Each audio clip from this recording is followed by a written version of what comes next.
चालाक चिड़िया। एक चिड़िया थी, इसका नाम चिंची था।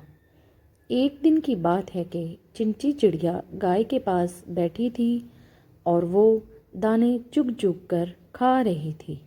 अचानक गाय ने गोबर कर दिया और चिड़िया इस गोबर में दब गई और वो उड़ ना सकी। और दूसरी तरफ से एक कुत्ता आया। चिड़िया ने इससे कहा कि भाई कुत्ते, मुझे निकाल। कुत्ते ने कहा कि मैं अगर निकालूंगा तो मैं तुझे खा लूँगा। चिड़िया ने कहा हाँ, खा लेना। कुत्ते ने चिड़िया को गोबर से बाहर निकाला। अब चिड़िया ने कहा मुझे धो तो ले। कुत्ता चिड़िया को नल पर ले गया और वो धोकर इसे खाने लगा। चिड़िया ने कहा मुझे सुखा तो ले, फिर खा लेना। कुत्ते ने चिड़िया को धूप में रख दिया।